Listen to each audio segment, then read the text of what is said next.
Hello, and welcome to another episode of Atlas Lingue, the show produced by Studio Ochenta that's all about culture, communication, and translation.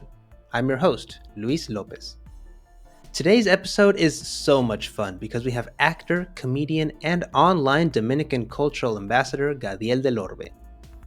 We talked about Gadiel's upbringing in what he calls New York City's Dominican Times Square, and about his work as a content creator at Pero Like, spanning years of videos about food, language, culture, and politics.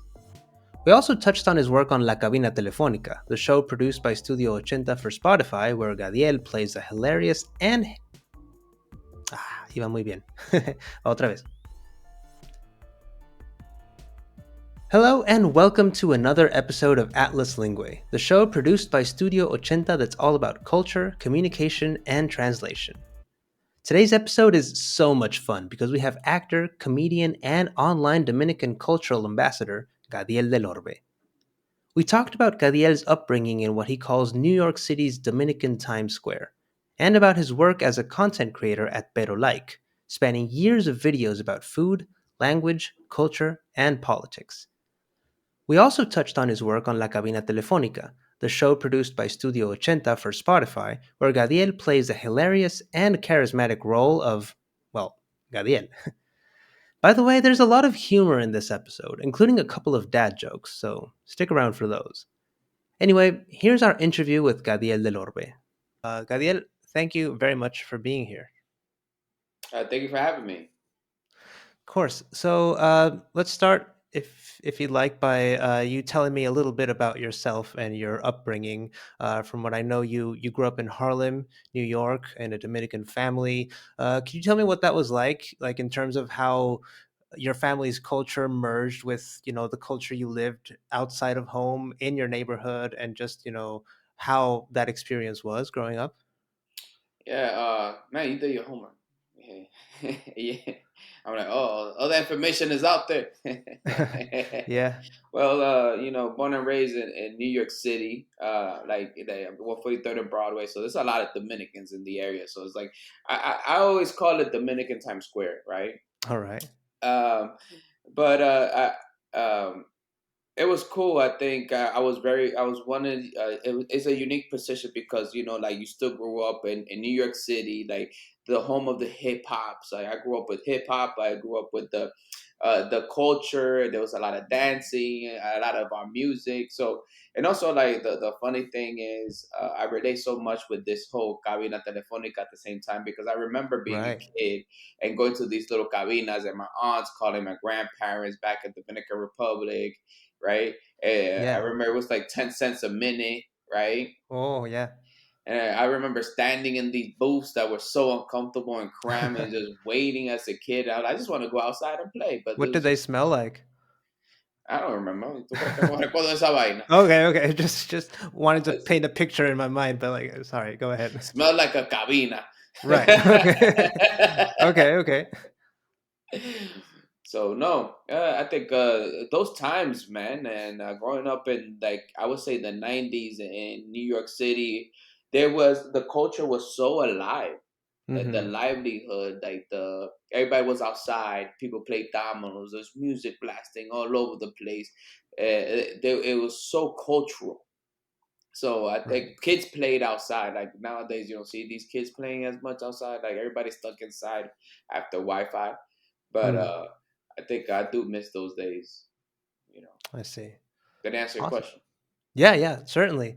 And building up on that, I wanted to ask you, what motivated you to start creating content and comedy, especially because from what I understand, you started out, with comedy as a comedian. I know you joined the Navy as well, and that was kind of like, from what I understand, where you started to do that. So could you tell me a little bit more about just what motivated you to start doing this?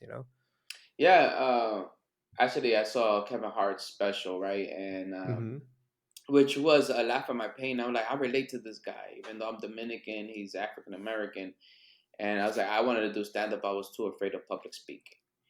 And so I started doing stand up. I fell in love with the stand up aspect of it, and I think I just also wanted to when they offered me, Pero like was looking for somebody that was Dominican, Right. And I was like, you know what, I'll do it. And I went to Pero Like, and I wanted to do something that was representative of my culture, and I was also inspired. I used to watch these videos. It was a channel called That's Dominican.com. Even though I lived in San Diego, these were like New York, Jersey Dominicans that were created content that I related to. So when I Hmm. came into BuzzFeed, I was more excited about working for Pero Like, because I was like, this is a time for me to give back to the people exactly what was given to me. And it was Right. a sense of representation, somebody I could relate to. So the motivation was like, how can we bring Latinidad to the masses? And not only that is I knew that if we created content for Latinos and have them feel seen, and they felt connected, the enthusiasm is going to spread not only for Latinos that relate to the culture, but also for Latinos that didn't grow up being Latino, that are in the middle of Ohio, that Right. felt different but wanted to connect some way somehow. Right. That we're perhaps not as surrounded by Latino culture in their everyday Exactly. life, in their neighborhoods, etc. Right. Exactly. Awesome. And yeah, I'm glad you brought up Pero Like, because I was actually about to start asking you a couple of questions about that, because of course I want to know like just more about your process there and like everything you did while you were there. I guess maybe before talking about that concretely, I wanted to ask you like, were there any like Latino idols you had growing up, people that you like that you whose entertainment you enjoyed watching, and that perhaps inspired what you eventually did at Pero Like and beyond? Ah man, I would say first and foremost, I love Cantinflas, Oh but yeah. who really inspired me the most is Eugenio Derbez. Oh okay. Eugenio Derbez, I remember growing up. I met Eugenio too. Oh And, really? oh my god, and I cried How like. was that? Can I curse here? Am I allowed to? Yeah, go ahead. I cried like a bitch. Did. Eugenio Derbez, I think he's a comedic genius. I think I remember growing up in New York City. I would watch La Familia Peluche. He used to have a Hmm. tour with his friends that they had like the Latino thing or whatever it was. But his style of comedy was genius. Tiene su comedia de estilo de doble sentido. So I remember Hmm. like I went through a depressive time within my family where this is the first time that they divorced. Hmm. And watching La Familia Peluche, watching de vez en cuando, it came back to back on Thursday nights on Univision. And even when I was in the Navy out to sea, I'll have all the DVD cassettes of La Familia Peluche. Right. So comedically, the guy that inspires me the most is Eugenio Derbez. And when I met him, he came over to the studio and he said hi to every single person. Mm. I remember we were walking to the studio and there was Yeah. two cleaning ladies that saw that were like, "Oh my god, Eugenio Derbez," and they were Yeah. like in the kitchen area, and he Uh-huh. stopped and walked over to them and shook their hands because Mm. he knew who he was in their eyes. And Right. even when I cried, like I was like, my mom's a big fan of yours. We're gonna surprise her with you, Wow. and I'm also a fan of yours. And when I said that, I cried, and Huh. he put his hand on my shoulder. Wow. It It's was just amazing. like it was like like I would say comedy Jesus. I will call him. Yeah. Comedy Jesus. Love Comedy that. Jesus. Awesome. Yeah, and I find it interesting that you talk about Eugenio Derbez, of course, like a Mexican comedian, and you mentioned Cantinflas as well, obviously like an iconic Mexican star, right? Were there any Dominicans in particular that you also I, admired like back then? yeah, you know what, Raymond Pozo. I think Okay, they call him el rey de trabalenguas. Miguel Céspedes, of course, they were the ones that were creating movies, I right? see. That translated to United States of America, that created hit films. But I Right. don't think anybody has impact. And also, like that's the minute.com. They're comedians too, like Hmm. Manuel Manes P and Tommy Peña. I wanted to be also. Tommy Peña was a big influence. I don't know if you guys know who he is, I don't know. but he still does. He's a comedian. He still does skits and stuff like that. But Okay. I wanted. He was also a major inspiration. It was like a mixture of Eugenio and Tommy Peña Hmm. because he was for me, he was the funniest one, and that's Dominican.com. And I kind of wanted to be a Tommy Peña for Pero like because he embodied Dominicanness in a way that I loved. Right. So yeah. Awesome. Yeah, so I guess now talking about your work at Pero Like at BuzzFeed, I mean I love the content of Pero Like in general and the way that like it I think as you mentioned before, it celebrates the diversity within the Latino community. You know, I love all the videos where you try each other's food, you learn each other's slang and all of that, Hmm. right? So, and I know that you mentioned like this joy of being able to like show and showcase your Dominican identity as part of Pero Like, right? So I wanted to ask you, how did it feel when you started to work there and like with your first few videos? Like, was there that sense of joy in being able to showcase your culture and play around with it with humor and all of that? I saw Pero like and I was like, this is cool. But when I met them, I was like, I'm gonna do something like this for myself. But Okay, then when I saw like they would like I remember Jenny was the one that brought me in. right. I don't Jenny know if you guys Lorenzo, right? the Jenny Lorenzo. Yeah, yeah, I love her as well. And I was like, yo, they're funny. These guys have something that's different, and she was the one that made the video. The first video I came in was Caribbeans try each other's dessert, and I brought Right. una habichuela con dulce and all that stuff. And I was Yeah. like, I want to be part of this. I saw that Jenny put an abuela video on Facebook, and it had like five Hmm. million views. I was like, yo, you guys got 5 million views, and they were like, yeah. I was like, yeah. I was like, that's 5 million views, and yeah, everybody's like cool about it. I'm like, Yeah. like there's nothing. I'm like, No big deal. no big deal. I got 1,000 views on Yeah. anything that I put. Right? I barely got 1,000 followers on Facebook, Right. and and I was talking to them, and then I remember they're like, you know what? Let's offer you a job. Even though they were like, do you know how to edit? I was like, yeah, I know how to do all of that. Yo no sabía hacer nada de esa mierda. Right? But tú Right. sabes, like I'm Dominican, so we're gonna get in where we fit in, right? Hmm. Yeah, yeah.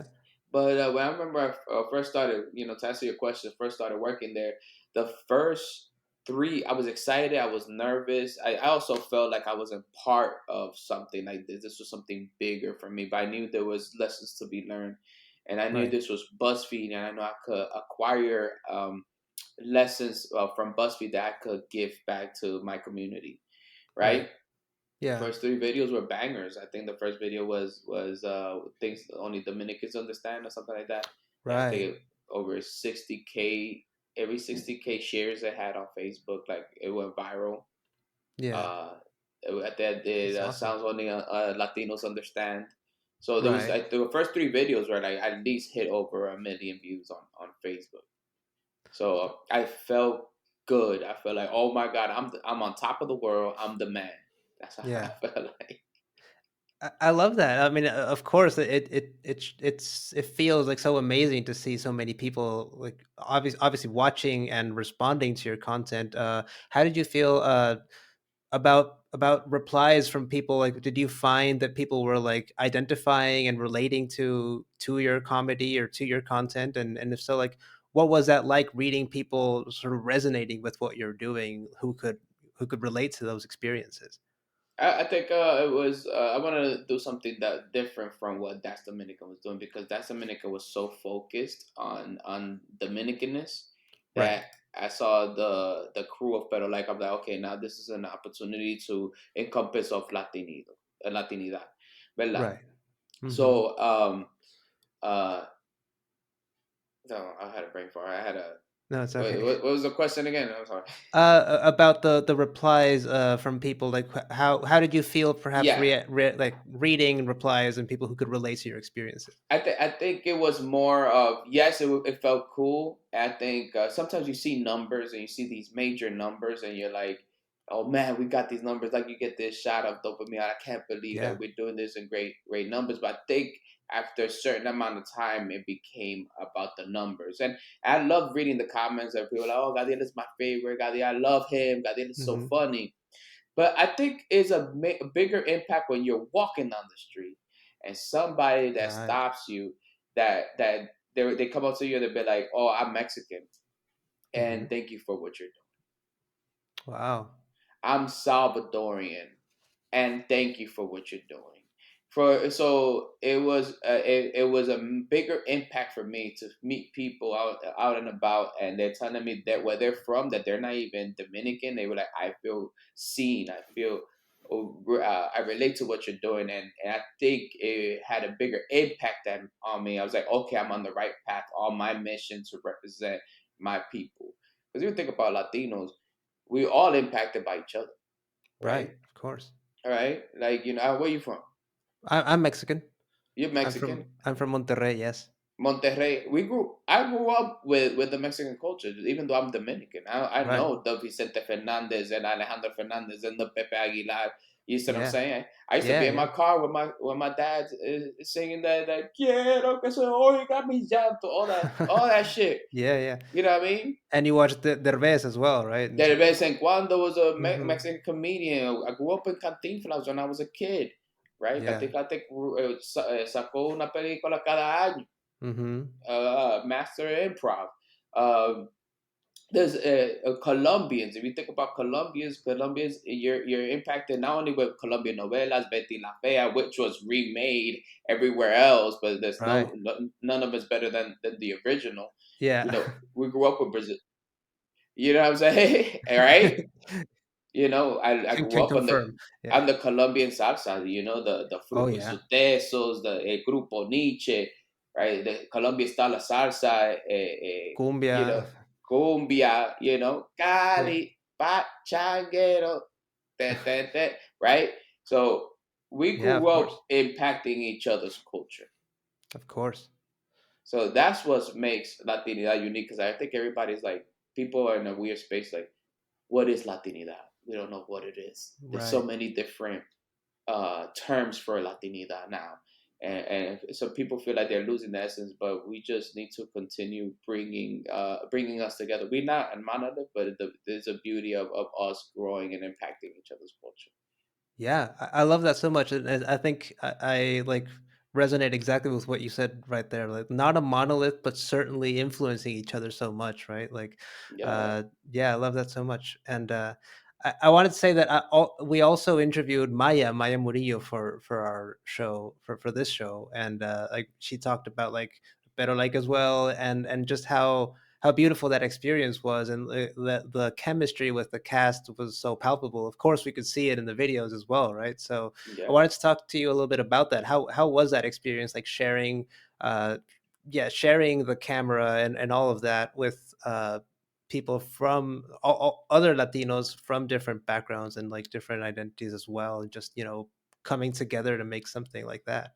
I think that was important because it was like an ensemble, right? Like it was we everybody had their own thing. Everybody presented uh with their people. Like we had Jenny. Jenny, brought out the Cubanness, the abuela. Right. She had her characters. We had Norberto, que es de Mexicano de Puebla, also Hmm. indigenous Mexican, right? Right. Yeah. And as a matter of fact, my major viral hits, I collaborated a lot with Norberto, even though a lot of the videos were not me and Norberto specifically. And there was Hmm. another guy named Pablo. He's also Mexican. It Hmm. was it was mostly me and Julissa would come up Right. with ideas, and we brought it to Norberto and Pablo, and we'd be like, "Can you guys relate to this?" And we'll write down the script. We work together. We brainstorm, like the Dominicans and the Mexicans mostly together, Hmm. and we'll brainstorm. We're like, "Okay, all right, now if you relate to this, we cut this out. We'll put this in. Okay." Now we're gonna shoot. We'll shoot it today. We'll shoot it, and when we release it, like those were our biggest hits because we came together and saying like, you Right. relate to that, I relate to the same thing too, right? And Yeah. Maya also filled in a voice that was missing too within Latinidad because even though at that time she didn't speak Spanish, she Hmm. still represented a certain set of Latinos that didn't feel Latino. Right. So we have the extremes of the Julisas, the Norbertos, and we have the Curlys. And Curly also filled in on the gap, like, okay, I'm Central American and I'm also gay. Hmm. So it was like we were there was different aspects of Latinidad that each person filled in, and we did our thing to represent these. the everybody that's part of Latinos. And if let's say there was people, of course, missing within our crew, that we try our best to incorporate and do ourselves and do our own research and bring in friends that were part of that culture to represent people that are not part of the team as well. Of course. Yeah, and I love what you said about the process because I wanted to ask you actually more about that. I think it's so fascinating. Like you have, the Dominicans in the team and the Mexicans, and sort of like just looking at each other's content and ideas, right? And I love that you sort of verify to see how much you can relate. So it like honestly, all the videos end up being relatable to a Latino audience, even if you're not like specifically from that country. If you do something like things Dominicans say, like you also Yeah. make sure that it's relatable to other people who are not Dominican, right? Hmm. Well, if Wow. it's specifically Dominican, like let's say the framework was to be Dominican, yes. But Okay. if it was to be Latino, Right. that's when we brought in everybody. Like that's when we had to sit down. Like, does this relate to you? I see. Basically. So I guess I wanted to ask you maybe. I mean, I'm sure there are so many, but could you tell me a little bit about some of your favorite videos, or maybe the ones that you were most particularly proud of in terms of what you accomplished with them, of who they reached, or just what you were able to do with those videos? I think the my most proud video was what's going on in Venezuela. Even Right. though I'm not Venezuelan, but I Hmm. remember sitting there and there was this turmoil, the major protests happening in Venezuela. And we're like, we have to do a video on this. And even though like I did comedy, I also wanted to extend something that was different, right? And I had a friend of mine that is he's still a friend of mine, of course, Alejandro Hmm. Toro. He was a master chef, and Hmm. I was like, I called Alejandro over. Alejandro, I want to do a video on Venezuela. And he's like, hey, let's do it. I could link you with people from Venezuela that are que son periodistas. Okay. I talked to them. They sent me videos and stuff like that, and we shot a video. And I think that was the first video in Pero like that went mega viral. And they Mm, posted on Buzzfeed News, and that also went mega viral. And right. it was the first time us or a lot of people weren't talking about what was going on in Venezuela at that time. But Right. it opened people's eyes on what's going on over there. But I also made that video in a way for it to be emotional and captivating. And I think that was one of the most, and it wasn't comedy. I Of wanted course. people Yeah. to cry.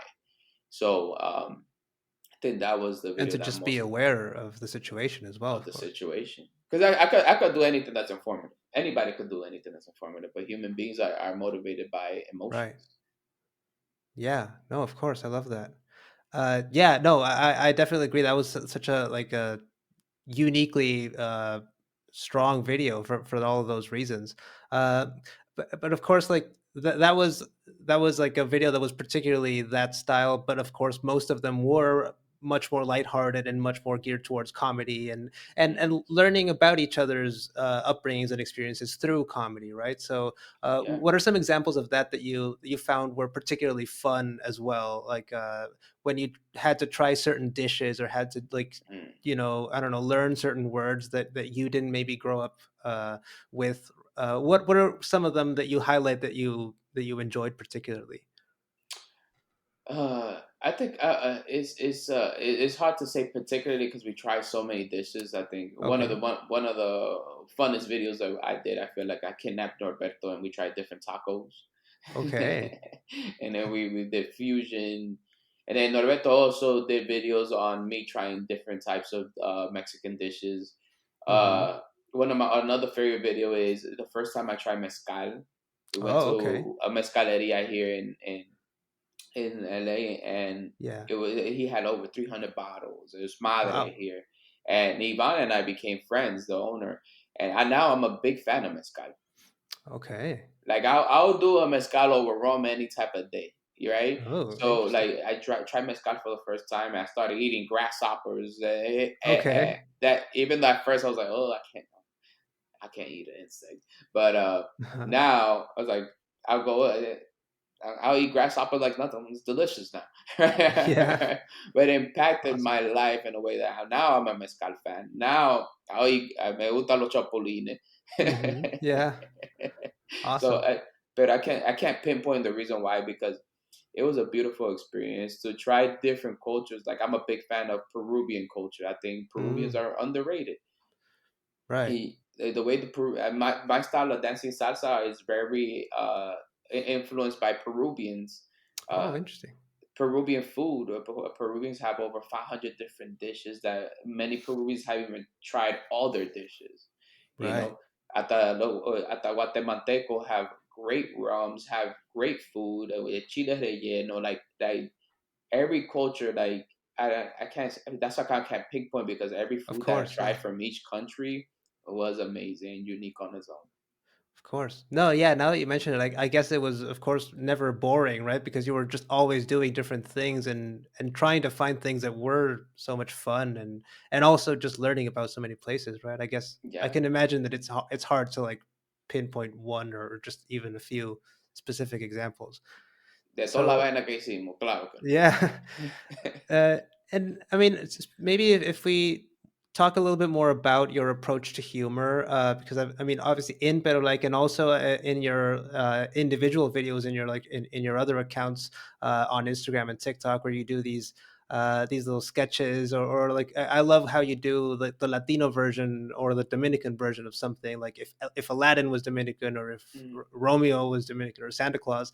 How do you approach the humor when you do that? Do you just like find the specific, jokes and build something around them, or do you sort of like find more comfort in improvising and seeing what happens? How's that process? I think I'm more comfortable improvising. I want to be me. I think I have an idea. Uh, for the one, like the Aladdin was Dominican. I'm like, it was Halloween already, and I Yeah. was like, I love bachata. I think it'll be funny. Like, he's smoking Dominicans love hookahs. I don't know why, Okay. where it came from, but like, I was smoking hookah, and I was like, let's put some bachata on, and I'm dancing. I'm yelling now for Jasmine. It was more improvised than anything.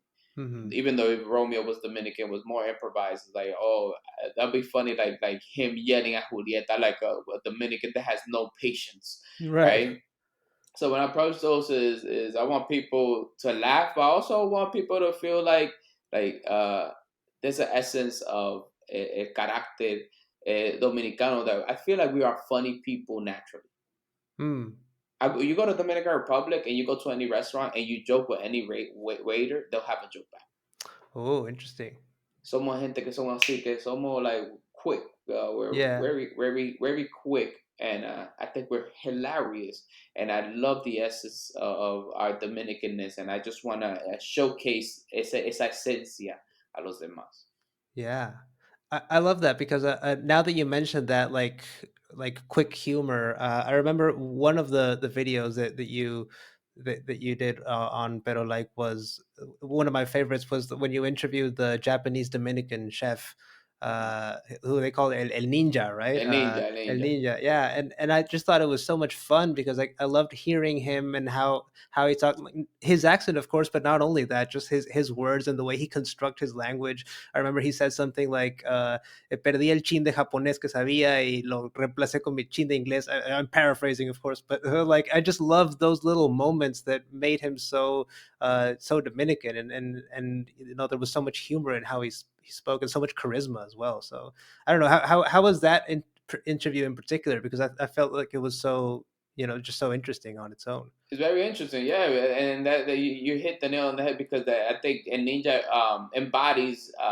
Dominicanness, and what I'm trying to say is el carisma, right? Right. You see this Japanese man. He walks out. I was like, "Hey, cómo está?" Dímelo, ¿qué es lo que, mi hermano? Todo bien, And this motherfucker is Japanese. These are two worlds that you don't see linked before, but he has this straight up personality. Oh, that's what we love to say. Pero yo soy más dominicano que tú. Yeah. Right? Yeah. And Yeah. shooting that video was fun. I was like, I was dumbfounded, and I knew that video, people were gonna want to see somebody that's Asian descent, that's Dominican, born and raised in Dominican Republic with a cool everything, que tiene esa Of course. esencia. So yeah, I don't know if that answers your question. No, no, it certainly, yeah. No, I loved it. Yeah. Uh, Great. So, I'd like to talk a little bit about La Cabina Telefónica and about your performance there. You, of course, played the character of Gadiel in our show in La Cabina Telefónica, which we worked on in Studio Ochenta for Spotify. Just what was that like for you? What did you like about the character when you read it and when you performed it? I think it was the first time I read things that is something that I was like, this is what Spanglish really is. Okay.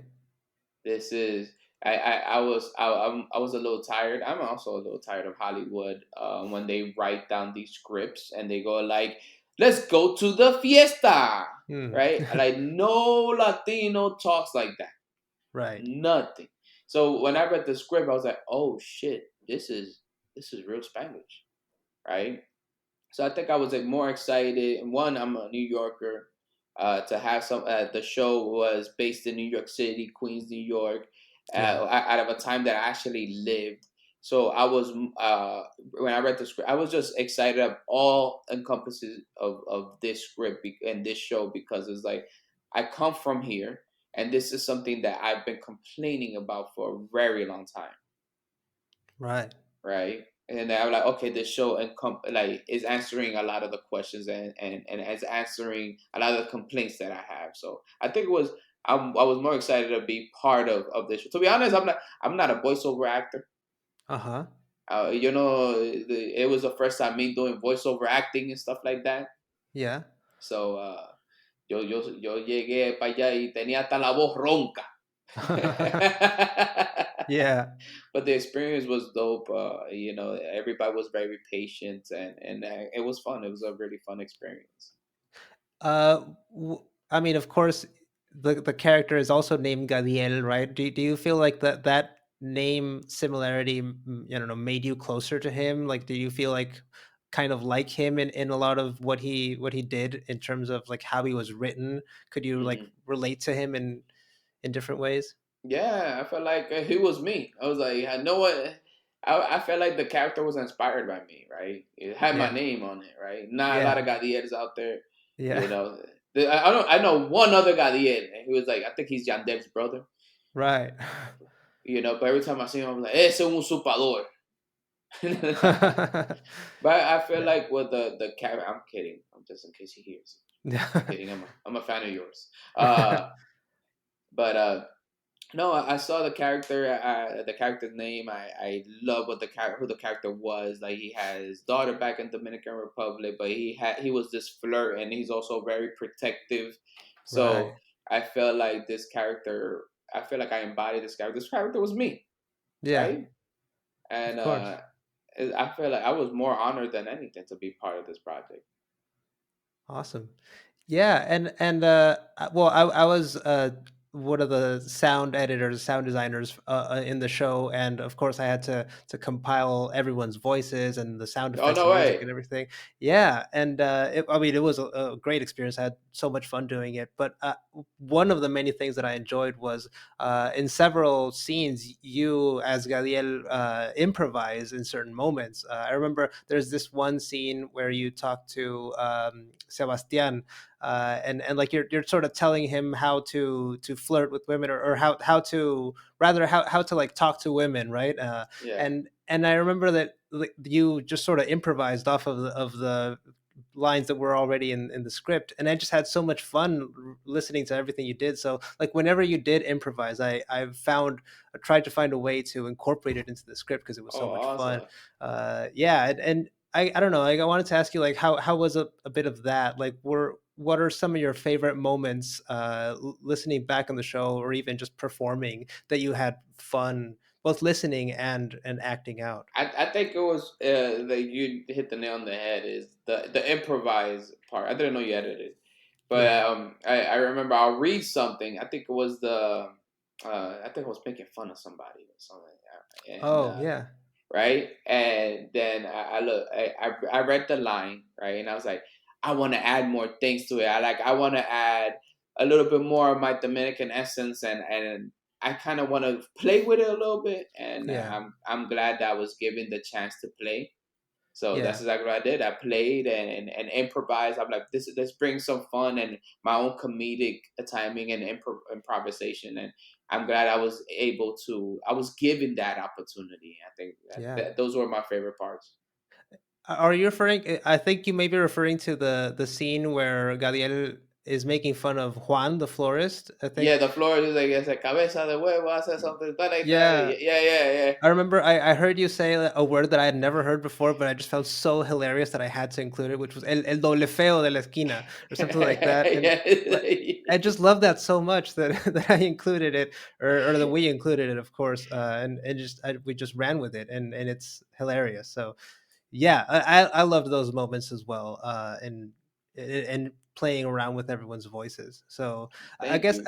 I wanted to ask you also. I mean, when you listen to the final product, with the voices of Fanny Lu and Isabella Gomez and the rest of the cast, I don't know, what was that like listening, to the whole thing. Everyone sort of recorded on in separate moments, but like everything came together. I don't know, what was that like, all the diversity of accents, etc.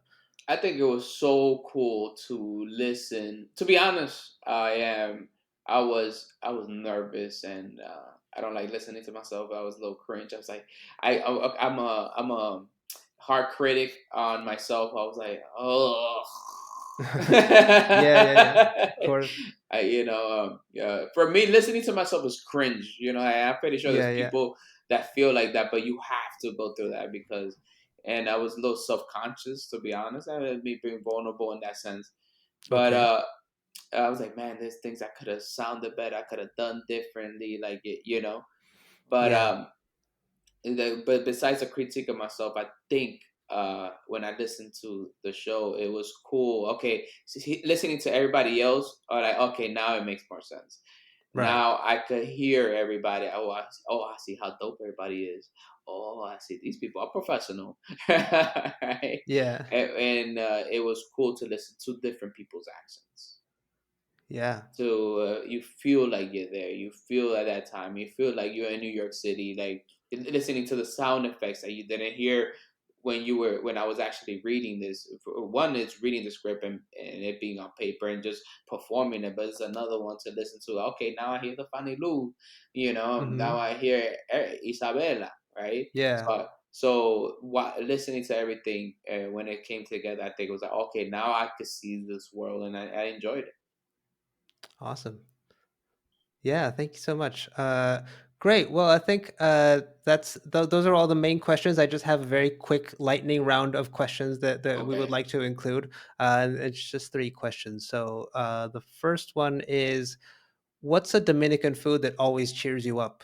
Mango all day. You know what it is? Okay, I'm gonna tell. That's funny. That's a good question because Okay. I went to sleep last night thinking about Dominican food Okay. and arroz con guandule, con ensalada de papa, un pernil, and tostones or plátano maduro. You can't go Hmm. wrong. You can't go wrong. That's like the Dominican plate staple right there, son. That's what Yeah. I would say. Total comfort food. Sounds awesome. Oh. I want to keep thinking about those foods. I was like, yo, you As can't one go does. wrong. Yeah. Yeah. Okay. Next one. Do you have a favorite Juan Luis Guerra song, That's a good question. or A is it favorite one, difficult to Liz choose? Guerra. I like a lot of them because it's Yeah. hard to choose from one, right? Right. Right. You know what? There's one, La Coquillita. Oh, okay. No, no, Yeah. no. Is it Farolito? Farolito. Oh, Farolito is like Farolito. what? Yeah, it's like it's a perico, it's a merenguerito, a perico ripiao, and I blast that in my car. Yeah, yo estoy, and I got a Jeep too, and in California, so I take the top down. Yeah, yo soy Yeah. un campesino en el monte de Love it. California. Yeah, I love that one. It's so fast paced and so vibrant, and like it really Yeah, pumps you up, right? yeah. Yeah, eso es. Ponme un perico ripiao para que vea. Yeah. Awesome. And final one. What's your favorite Latino dad joke? If there is one. Favorite Latino dad joke. Oh, yeah. ¿Cómo se llama el hijo de Hércules? Uh-huh. Herculito. Yeah, that one's ¿Cómo so se llama funny. la mamá de Juana? Uh-huh. No, no, ¿cómo se llama la mamá de Dora? Uh-huh. Mamadora. Those are, those are my favorite ones. Awesome. Yeah, perfect. Well, I think that is it. I guess just finally, is there anything else you'd like to add, you'd like to say, and anything you would like to share about where people can find you, or any other projects that you would like to talk about, to share? Okay, thank you for having me. Make sure you guys listen to the show, support the show. We actually nominated for a Webby, so make sure to vote Right, for of us. course. So this even if you're not Latino or listen to the show, so I like that you get a perspective of what it was like, and I felt that you're gonna love the essence and the culture. So listen to it, give it a try, vote for us. You can find me at Gadiel del Orbe anywhere, like Mm-hmm. YouTube. I'm mostly on Instagram, more active. I'm not on Facebook. Somehow I cannot even access Facebook. Oh. And I got a film with a couple of friends of mine that is in South by Southwest called Peak Season. Make sure you guys watch it. We're working on other projects. So, Mm-hmm. and if you want to see my stand ups, just follow my Instagram and I'll post them there. So, uh, right now I'm touring with Aida Rodriguez. We're gonna hit up Mm. Miami soon. I think it's in June 15th, Miami Okay. Improv. So, and Yeah. I think we're going to Canada soon. I don't know what date, but I'm gonna figure that out. All right. Yeah, ya Cool. eso. Yo de todo, yo le puse de todo ahí. Yeah, no, definitely. Perfect. Okay. Well, thank you so much, Gadiel, for your time. This was a lot of fun. Thank you for having me. This is fun. This is fun. A very special thank you to Gadiel for talking to us. I loved what he said about that quick and witty essence that Dominicans have, and I love how he embodied that perfectly in our conversation. Also, I really want to listen to Farolito by Juan Luis Guerra now. Anyway, check out Gadiel's content on Instagram and TikTok, where you can follow him at Gadiel del Orbe. Remember, you can follow us on Instagram and Twitter at Ochenta Podcasts and on TikTok at Studio Ochenta. You can also watch this season's interviews and more of our shows on our YouTube channel at Ochenta Podcasts. Thanks for listening. Muy bien, ya quedó.